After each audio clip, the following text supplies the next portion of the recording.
नमस्कार भाऊ. नमस्कार. तुम्हाला सांगा काय चालू आहे? फवारणी चालू आहे तुरीवर. म्हणजे कोणतं कारण आहे फवारा मारण्याचं तुरीवर? तुरीवर फुलाची गड नाही झाली पाहिजे आणि अळ्याईनं खाल्ला नाही पाहिजे बार, अच्छा. याच्यासाठी हे औषधीचं नाव? हे औषध आहे कोराजन औषध आहे. आणि हे 10 ml दवाई टाका लागते फवारणीमध्ये. किती लिटर मध्ये? हे आहे 15 लिटरची डबका आहे. हो आहे. त्याच्यामध्ये 8 ml कोराजन हे दवाई टाकली मी. 10 लिटर हे आहे का डबकं? 15 लिटरचं. 15 लिटर मध्ये आपण टाकू 10 ml कोराजन. बरोबर.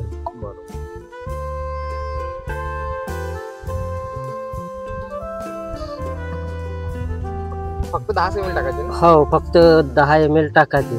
तसं हे कीटकनाशक वेगवेगळ्या प्रकारचं असतात. कंपनी वेगवेगळी असते. हे कोराजन आहे. टिपटॉप नावाची एक दवाई आहे कीटनाशक. भरपूर कीटनाशक आहे, परंतु हे मी कोराजन कीटनाशक वापरले आहे. किती वर्षापासून वापरतो? हे आम्ही बदलत राहतो औषध. म्हणजे ज्या औषधीचा आपल्याला चांगला रिझल्ट भेटला ते औषध वापरतो आम्ही. आता मार्केटमध्ये चांगली आहे समजा. हो. आणि कीटकनाशक हे लिक्विड मध्ये पण येतात, शेवऱ्यामधूनही येतात. बारीक शेवऱ्यामधून येतात. आतापर्यंत तुरीवर किती टप्पे झाले तुमचे? पहिला टप्पा झालेला. आता पहिला टप्पा सुरू केला मी. आहे ना? म्हणजे पहिला टप्पा फवारणीचं कारण म्हणजे अळ्यांनी प्रादुर्भाव झाला नाही पाहिजे आणि फूल जास्तीत जास्त पकडलं पाहिजे. फूल पकडण्याकरिता आणि अळ्यांना पण खाल्ला नाही पाहिजे बाहेर. मार्केटमध्ये किती रुपयाची येते? हे आहे 4,500 ते 5,000 लिटर प्रमाणे आहे हे औषध. हो. तर हे मी 150 ml मी आणले. हे 1150 रुपयाची झाली आहे. किती फवारणी होऊ शकते याच्यात? 50 ml मध्ये तसे 16 होऊ शकतात. 16 डबके 15-16 डबके होतात. किती एकरामध्ये लावला तुम्ही तुरी? हे आहे 1.5 एकरामध्ये तुवर आहे. निर्मलचं सीड आहे. आशा पण आहे, चारू पण आहे. मग आता दुसरा टप्पा कधी मारा? आता हे 15 दिवसांनी दुसरा टप्पा मारेल.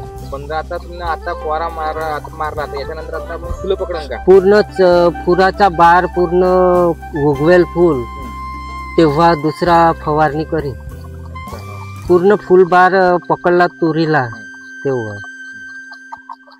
तो दुसरा टप्पा जो आपला फवारणीचा आहे तो कशासाठी मारायचा आहे? तो गळलं पाहिजे.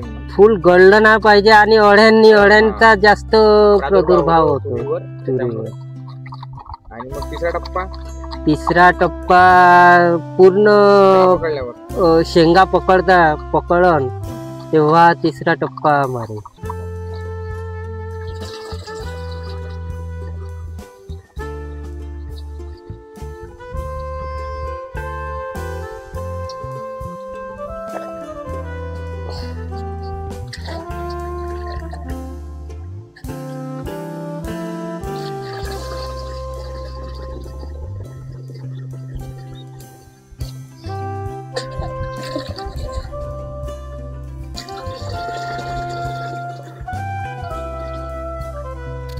तर बघा मित्रांनो, अशा प्रकारे आपल्याला शेतकरी भावानं माहिती सांगितलेली आहे. तुम्हाला पण हे जे औषधीचं नाव सांगितलेले आहे हे औषध वापरून तुम्ही आपल्या तुरीवर जो बार आहे, तुरीवर ज्या अळ्या होतो त्याचा नायनाट करून आपल्या तुरीवर चांगल्या प्रकारे बार येईल आणि चांगल्या भरभराटीत शेंगा पकडेल.